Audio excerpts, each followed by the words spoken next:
alongside him in the jockey's room, he said to me, come and have a look at the replay of the race. And he said, what do you think? I said, I didn't notice you in the run because, as you know, I'm round the back of the track. But I said, after the race, I thought, this horse has got a great chance in the Melb Cup. And he's a 17-year-old kid. All he wants to do is look at the replay, and he's going to work out his tactics before he goes out there. So he's got his act together, young Prince Stanley. Yes. Johnny, at what age did you have your first ride in the Melb Cup? 50. How old are you now? 53. Oh. Yeah. No, I had my first ride about 28, I think. 28 years of age. The first time you rode, was it a huge experience for you? You know, were you overawed at all? I walked in the jockey's room and I seen R. Higgins, P. Highland and H. White. I thought, oh, good. Well, you're in ordinary I'm in the big league, yeah. Yeah, I said I'll sit in amongst them fellas. All right, Roy was a small one then. Let's go on to number 16, and this is Super Slew, trained by Clary Connors. And the question mark jockey, well, the jockey I can tell you is Mick Dittman, but 51 kilos. He's going to come out of barrier number 24, odds of 40 to 1. And the performances of Super Slew, 5th yesterday in the 10U Stakes, the last race on the card. And prior to that, 3rd in the Tats Cup after a 9th in the Metrop, has been placed at 3,200 metres. What did you make of the run yesterday, Jen? I thought it was a good run. I was giving him a good chance there yesterday, Pete. I mentioned also yesterday that his form had been very, very good. He'd been placed in 4 Group 1s. He'd won a Group 2 and been placed in that as well. And I think he goes into this race quite OK. I'm concerned as to whether Mick Dittman can ride the 51. I hope he can. Yeah. He's probably a roughie in the race. I wonder about the form out of that race, whether or not it's going to hold up for the Melb Cup, but out of it, he was probably one of the better runs. All right, another of John Wheeler's runners is number 17, and that is the Bandette. And this horse will be ridden by Noel Harris. 51 kilos, barrier 21, around the 40 to 1 mark. Now, the recent performances, it was beaten an absolute eyelash in the Werribee Cup at 2,000 metres, the new distance of that race. Went terrible in the Caulfield Cup after winning the Quickies Stakes in impressive fashion. One start at 3,200 metres for a second. If you scrap that Caulfield Cup run, this horse has a chance in the race at big odds. The Caulfield Cup run, every horse that races the way the Bandette does, and that is get back to the tail of the field and rattle home at the end, they all race badly in the Caulfield Cup. So I'd forget that run. His run in the Werribee Cup was fantastic. He just didn't have enough ground. It just wasn't long enough, the Werribee Cup for him. And I think the horse is coming to his peak at the right time. Barrier 21 won't affect this horse greatly because he races in that racing to the rear style, and that really won't affect him too greatly, being in barrier 21. I give him a fluker's chance. Rich, you don't think the barrier 21, he's not going to get near the rail much, is he? He's going to have to sit 2 and 3 deep nearly. Yeah, it depends how far back he goes. If he goes back to, you know, far enough back, you're going to get one. He'll get the rail. Yeah, but then there must be pace on in the race for those horses to have their chance. If there's no pace and you're at the back of the field, it's not a good place to be, it's not a good place to be, and he's going to have 23 horses to get round, which makes it very, very hard. I think Crying Game will make sure there's some genuine pace. Yeah, you know, there's the interesting part about Crying Game, which we never mentioned earlier. Raced over the Christmas carnivals over in Perth, around the Perth Cup times and that, and the tracks were hard. Now, might be one of the horses that does bowl along in the lead on a hard track. It certainly won't hurt him, will it? And won't hurt him. No. And, I mean, we're all sort of wiping him off. There's no chance. But, I mean, some of these horses do that on hard... And he's used to the hard tracks. Excellent point, Letzi, and we've been waiting 40 minutes for you to make one. Let's go down to number 18, and that's Cheviot. Facts and figures here. To be ridden by Damien Brown, 50.5 kilos, and he's drawn the rails. Barrier number 1, around about a 40 to 1 chance.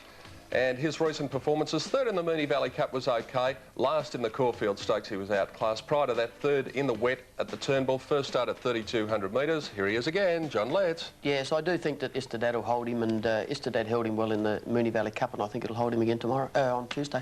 All right, well, we've got half a dozen to go now in the Melb Cup, and we're going to take a break, be back to see if there might be a roughie down the bottom that could figure in the finish of our great race. We'll see you shortly.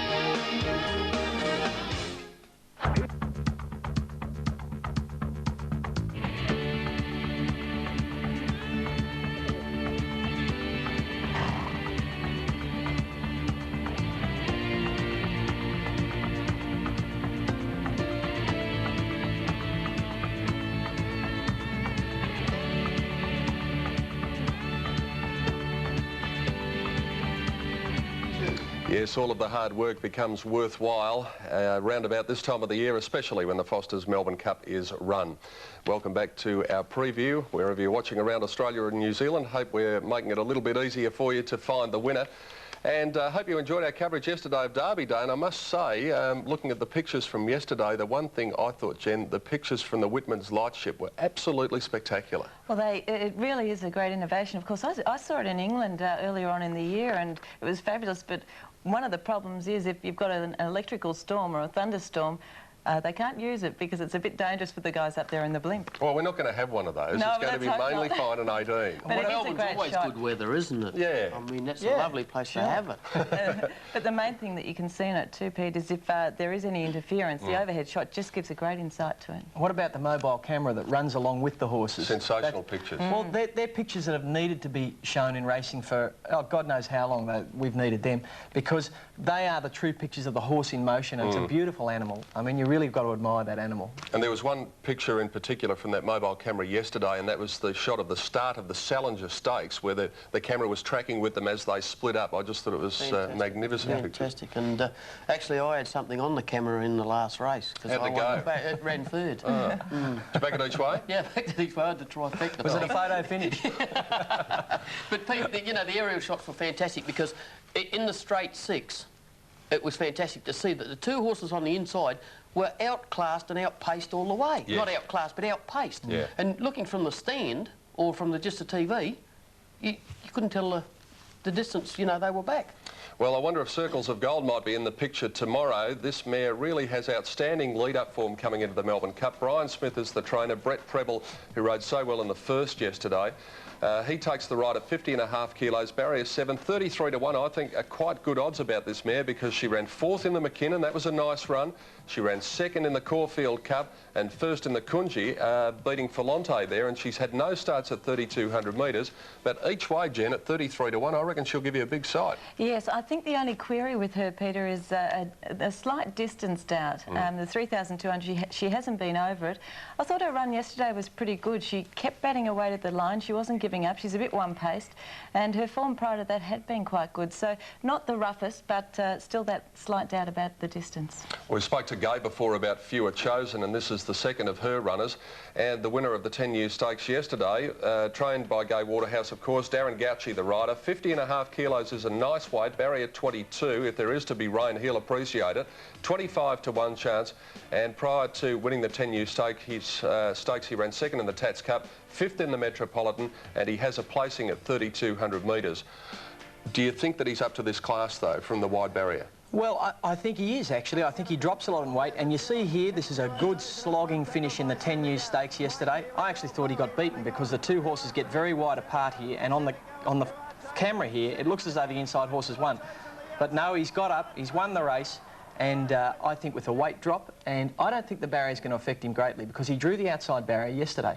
And he came across and got into the right position. And I think you'll see him do that again. He's got a real Fluker's Hope, this horse. Is probably one of the better lightweight chances in the race. You reckon it looked like the inside horse had won on the tape there? Well, it did on the camera I looked at, you know, and then you run that and it didn't look like it. Actually, but, you know. he'd been out in the tent a little early. I've had a late night. One of the things about Fewer Chosen, though, Richard, and you've seen plenty of his racing, is that he just never lies down, does he? No, he's one of those horses, Jen, that really gives his best right to the wire. OK, on to number 21 now, and this horse, Alcove, was a chance in the Melbourne Cup a couple of years ago before they watered the track, and Tommy Hughes got pretty upset about that. Trained by Tommy Hughes Jr. Brian York is a great front-running rider. Alcove won't lead, though. 50 kilos is the weight, barrier 10, 50 to 1. And let's take a look at her recent performances. 7th in the Moonee Valley Cup, didn't have a lot of luck there. The Quick Ease run was pretty good, went 2nd to the Bandette, 2 starts over 3,200 metres. Do you think she might have had a chance a couple of years ago, Johnny? I do, Pete, I really do. Her run behind the Bandette was excellent in the Quick Ease. Her next run in the Moonee Valley Cup was, I just think that, you know, 6-year-old mare, she might struggle a little bit. OK, let's go through to number 21 now, number 22, I should say, in Skybow. Trained by Len Smith, Jason Holder, the rider. 50 kilos is the weight, around about a 25 to 1 chance, and the recent performances for Sky Bow. Let's take a look at those. And it's 10th in the McKinnon Stakes yesterday, 3rd in the Quick Ease, Gem, was its best run recently. Yes, I've got to say yesterday, Skybow probably just put in a fairly basic effort there, Pete. I wonder whether he's going well enough to possibly win this race. I doubt it. Here's another of Bart's runners in number 23, and that is My Kiwi Gold. This horse was backed in to start favourite yesterday. John Marshall is the rider for Bart Cummings, looking for his 10th Melbourne Cup. 25 to 1 are the odds at the moment from barrier number 16. And yesterday he finished third in the 10U Stakes, and that was his best run for some time, Rich. Well, he did run well in the Newcastle Cup recently, and that's a good staying test. He won the Newcastle Cup, and I think that he's a lightweight with some hope, but I'm not really tipping the horse because I couldn't see the horse turning the tables on the two that beat him home in the 10U Stakes yesterday, so I can't tip him. We won't see a repetition of the Wakeful yesterday, where Bart had the favourite and the neglected runner came out and won, and the punters let him know all about it. Well, it's possible with Bart. Anything's possible with Bart. He's a great trainer. Down to the bottom one now. We've gone through 23. Is this the winner? Centico. I'm sure John Sadler is hoping that it is. Andrew Payne is the rider, 48.5 kilos. Andrew Payne, a new rider, incidentally, replacing Chris Muntz, who was to take the ride, but he was suspended yesterday. 66 to 1 for Centico. Good slogging second yesterday in the 10U Stakes. One start at 3,200 metres, but maybe just not up to the class, John, in what is a pretty classy Melbourne Cup field. I'd love to see Johnny Sadler win the race, but I just think it's had one attempt over the 3,200 metres. It failed. Yesterday was a terrific run, but I just think the 32 will find it out. All right, well, there you have it. That's the field of 24 for the Foster's Melbourne Cup on Tuesday. All we have to do now is disseminate all that information and hopefully come up with the winner, and we'll be back after this break to do just that.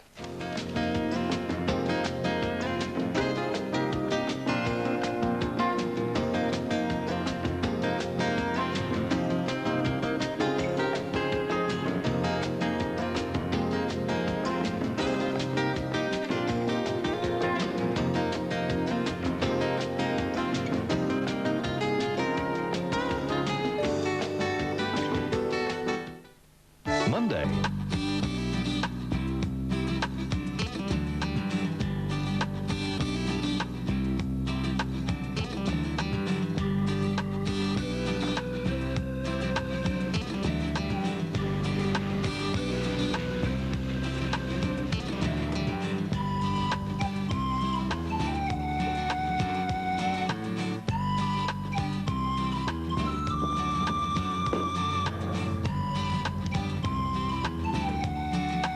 You just can't help but be impressed by the power and grace of those animals, and on Tuesday 24 of them will be running not only for $2 million in prize money but for a place in history.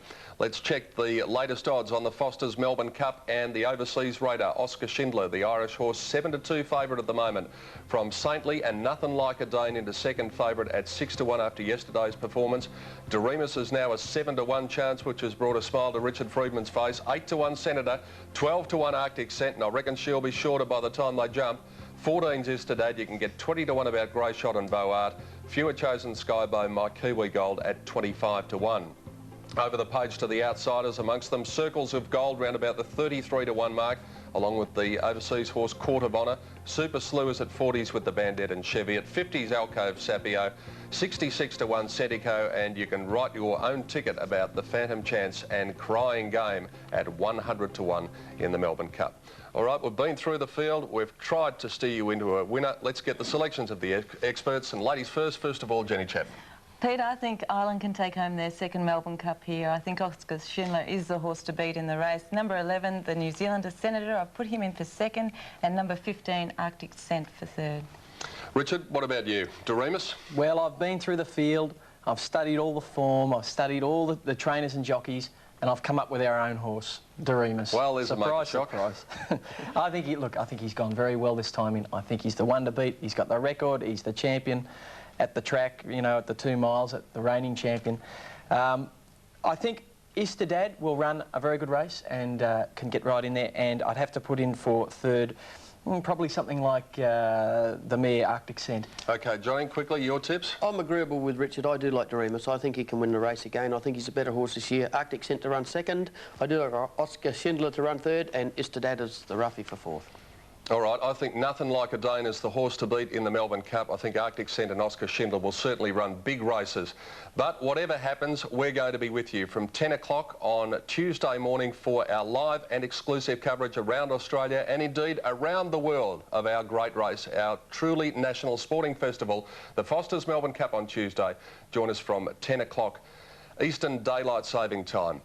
And don't forget this afternoon, more great sporting action on 10 with Stephen Quartermain and the team for Game 3 of the NBL Grand Final. Will it be Melbourne? Will it be South East Melbourne Magic? All the action today from 2 o'clock.